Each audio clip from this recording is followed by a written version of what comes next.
lawyers, I'm out for a walk with my dog Winnie. Hi Winnie, hi. And I'm thinking about you today on this casual video.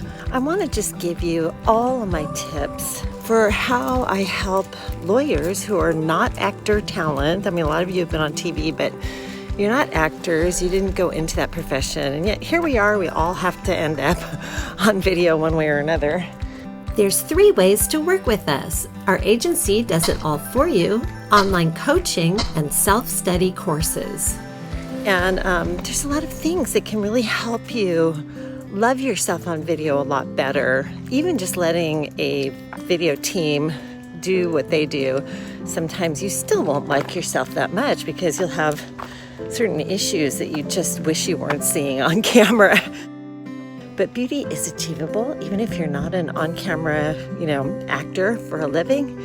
And I'm going to give you everything I can think of that will help you feel beautiful on camera in this video. So I hope you enjoy it, and I'll see you in my studio in just a matter of seconds because it'll be an edit. Welcome back to the studio, where I am purposely not on camera because I'm not doing any of these tips or ideas today on myself. I'm just giving them to you.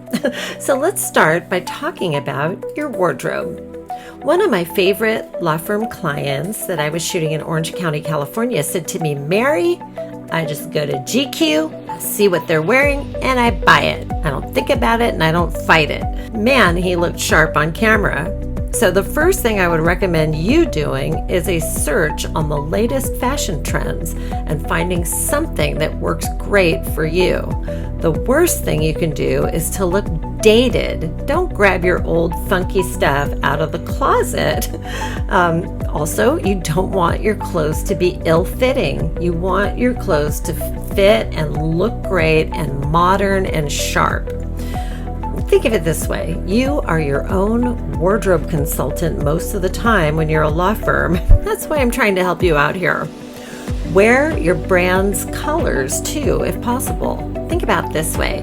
Your videos are probably going to end up on your website, and it looks so good when your videos have the same color palette as your website.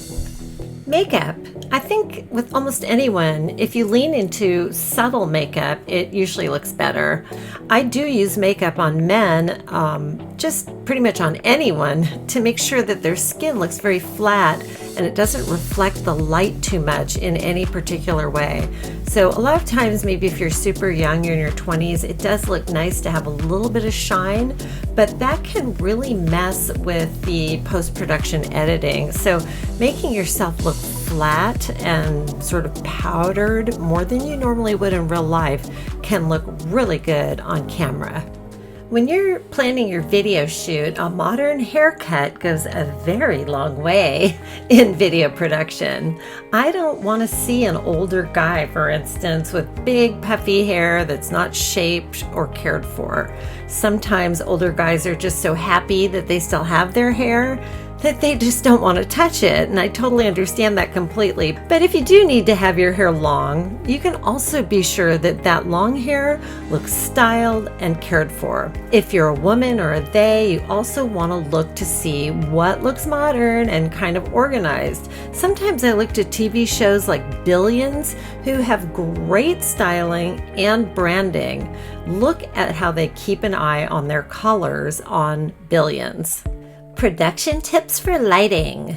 Lighting can make all the difference. It can make you look beautiful or somewhat like a monster. Of course, you'd want to depend on your video production team to handle your lighting, but there are tricks they may not be aware of.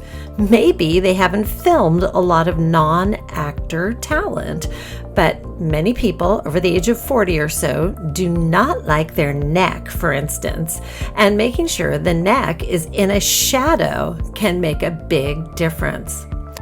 Post-production editing.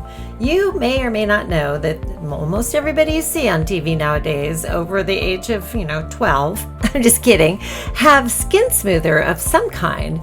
And this is kind of an inexpensive one that we use with Final Cut Pro, which we do a lot of our editing on.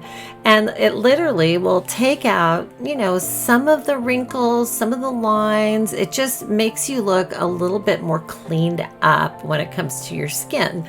So all you have to do is choose the color mask and go in and choose the color of the person's skin and kind of make sure you get all the lights and the darks and make sure their eyes are not chosen, their lips are not chosen. And then you can go into the skin smoothing part and really just smooth out the skin so it looks pretty.